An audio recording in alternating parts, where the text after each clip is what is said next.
Hello, Chillancers! In today's video, i-discuss ko sa inyo yung 10 common questions na tinatanong sa akin ng mga aspiring VAs na gusto mag-work from home kapag nag-live ako sa TikTok. So, sinulat ko siya. There are 10 common questions. Okay? Ito siya. Simulan na natin. So, usually yung tinatanong sa akin is how to be a VA po. So, di ba? How to be a VA. So, I have 4 steps or meron akong sinasabi na yung first step para maging VA ka is to know your ideal job.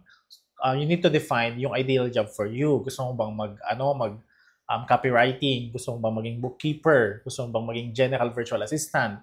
Gusto mo bang maging social media manager? Gusto mo bang maging video editors? Gusto mo mag-SEO or programmer? Ganyan. So, pwede mong lahat gawin yon, okay? As long as mag-apply ka sa mga job websites na nag-offer ng work from home. Okay? Tapos, para maging VA ka din, bago ka makapag-apply, kailangan, di ba, mag-training ka muna. Kailangan mag-training dun sa niche na napili mo.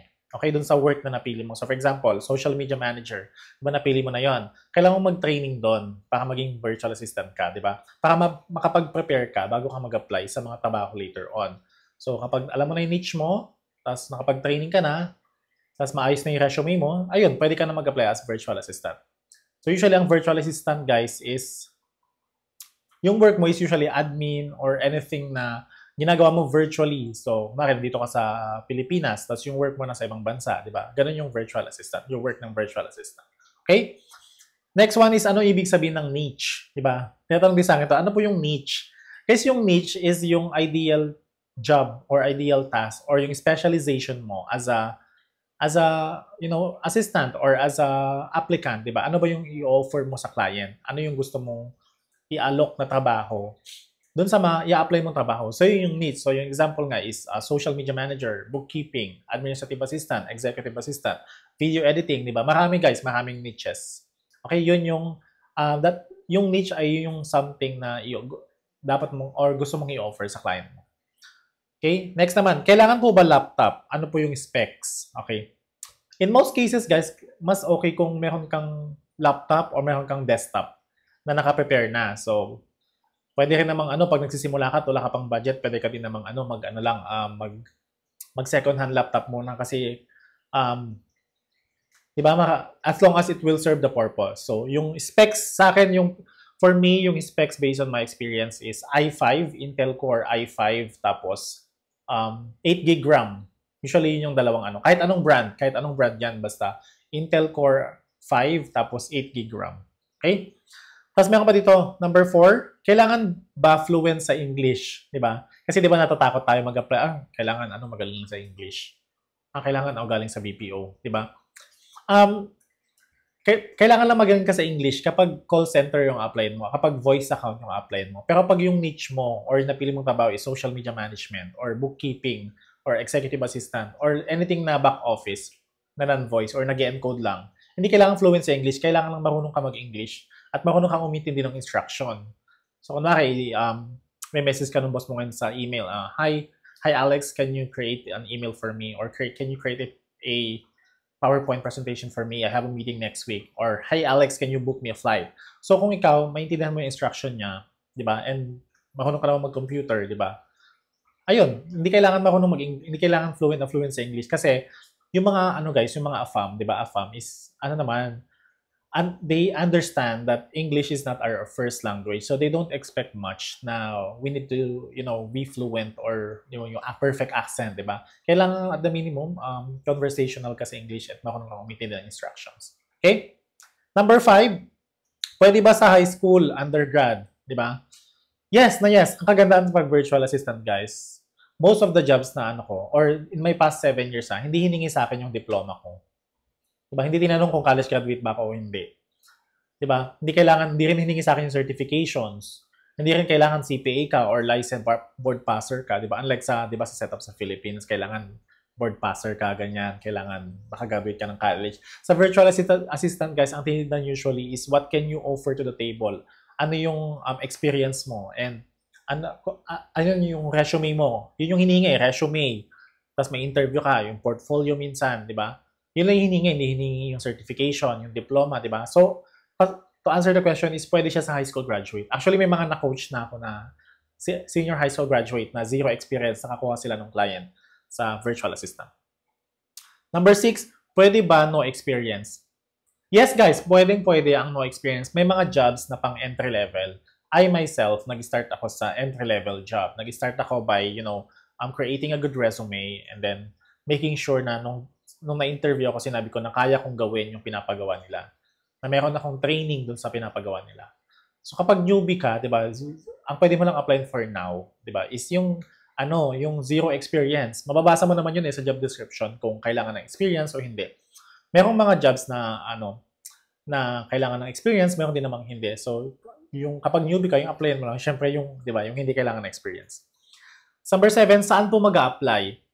In my experience, guys, nag-apply ako ng first part-time job is sa onlinejobs.ph talaga. 'Di ba? Onlinejobs.ph, mag-sign up na kayo, guys. It's a job websites, para siyang JobStreet din, na magsa-sign up ka din. Madali lang mag-sign up doon, guys. Mag-sign up ka lang using your Google account. Tapos meron lang verifications na kailangan patunayan mo na Pinoy ka. So mag-upload ka doon ng mga valid IDs para ma-verify or verified yung account mo sa onlinejobs.ph. Guys, mag-sign up kayo doon, ang daming pera doon, 'di ba? Doon din ako nagsimula dati. Kaya hindi na ubos ang trabaho doon. Everyday may new jobs doon. Kaya sinasabi nilang saturated na. Hindi saturated yung mga jobs, guys. Ang saturated yung bilang ng virtual assistant. Pero yung jobs, laging meron yan. Laging merong opening. Number 8. Matagal na po ako nag-a-apply. Di pa rin po ako nakukuha. Ano po kaya mali? Usually, habang nag-live ako sa TikTok, guys, na-realize ko na, or in my experience din, yung isang applicant, kaya siya hindi na natatanggap for interview or hindi nakakakuha ng, alam mo yun, ng job offer later on kapag na-interview siya, is that, one, kapag nag-send ka ng application, tapos walang bumalik na interview, na walang invite for interview, ibig sabihin may mali sa resume mo. Diba? Hindi mo na showcase sa resume yung hinahanap nila sa job description. Kailangan kasi, guys, ito yung resume mo, ito yung job description, kailangan magkamukha siya. Okay? Kailangan magkamukha. Ito yung hinahanap ng client, ito yung resume mo, kailangan i-match mo siya. Okay? Kailangan, you need to demonstrate that you can do what they are, looking for. Diba? Parang ganon. And minsan naman, na-interview ka na, pero hindi ka napili hindi mo nakuha yung job offer. Ibig sabihin, there's something wrong sa mga sagutan mo sa interview. Pwedeng walang mali sa'yo, pero may mga mali lang sa mga nasabi mo. Nasagot mo si tell me something about yourself. Why should we hire you? So, I do free coaching, one-on-one coaching sa TikTok channel ko. I do it every Saturday, 10 a.m. Pwede kayo mag-attend, guys, kung gusto nyo mag-one-on-one tayo sa resume tsaka sa interview. Okay? So, I think yun yung problem usually kapag nag-a-apply ka tapos hindi ka pa rin nakukuha. Okay? So, if you want, I can check your resume. Just follow me in my TikTok channel or follow me din dito. Message mo ako sa TikTok and then let's, schedule a one-on-one free coaching for your, resume. And number 9, guys, magkano po ang sahod kapag nagsisimula? So, yung sa akin, guys, yung nagsimula ako as a bookkeeper na part-time is $5 per hour. So, that would be, for a month, that would be 40 to 50,000 siya. So, usually 45K ako nag-start noon. So, yun. Yun yung sa niche ko na bookkeeping. Hindi ko alam sa ibang niches. Pero usually, yun yung $3 to $5 per hour yung rate ng mga nagsisimula sa virtual assistant. Pero guys, ito naman yung advice ko lang. Kapag nagsisimula ka sa virtual assistant, wag mo nang isipin yung sahod, malaking sahod. Kasi dapat ang after mo lang pag nag-ano ka, pag first client mo is yung experience lang. 'Di ba? Wag mo nang i-after yung sahod kasi wala ka pa namang experience. 'Di ba? Yung experience yung i-after mo sa first client. And then pag nag-second client ka na or kapag nakuha mo na yung first client, 'di ba? Tapos nakapag 6 months ka na, mag-apply ka ulit ng next client, 'di ba? Para alam mo yun, doon, yung sa second client, pwede ka na mag-assign ng $6 na, gano'n. Pataas yan ng pataas yan. Mabilis ka na lang magpataas ng sahod kapag meron ka ng experience. Okay? And last, number 10, ano po yung work for beginners? Ano po yung madaling work for beginners? Actually, lagi din tinatanong yan sa akin ng mga viewers ko sa TikTok Live. And yung sagot ko lang dyan is, pag nagsisimula ka sa VA, is hanapin mo yung gusto mong work later on. Okay? Huwag ka maniniwala doon, ay, ang dali lang ng bookkeeping, ay, ang dali lang ng data entry. Mas maganda kung manggaling sa'yo yung niche na gusto mo. And then, try to work on it. And, ikaw mismo magpapatunay kung madali ba o hindi. Kasi, di ba, pwede rin kasi madali lang sa akin, sa'yo mahirap later on. So, mas maganda, di ba, sa'yo manggaling kung ano yung gusto mong work talaga, and yung applyan mo. Di ba, whatever it takes, mahirap man ito or madali, yung skills naman natututunan, di ba?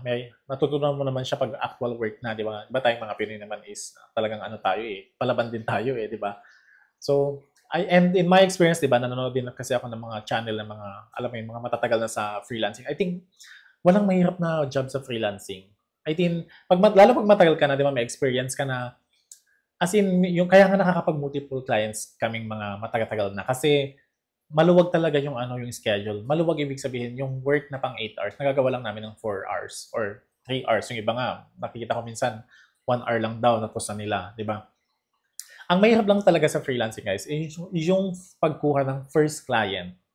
Di ba? Yung first client, na-try din namin yun, na-experience din namin, pero lumaban kami. And I really believe na kaya nyo din, di ba? Kaya ngayon, i-prepare mo na yung sarili para mag-virtual assistant, mag-sign up ka na sa online job sa PH, pumili ka na ng laptop mo kahit second hand lang, di ba?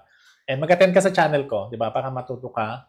Sa TikTok channel, I do live coaching every Saturday and meron din akong live every day for consultation. Pag nagsisimula ka at may gusto kong tanungin, pwede kang mag-attend sa akin sa TikTok channel. Lalagay ko sa yung link ng TikTok channel ko sa baba para ma-follow mo ako doon. Okay? Thank you so much and yun lang and I hope makapag-start ka na ng virtual assistant mo. Yeah. See you in my next video. Bye-bye.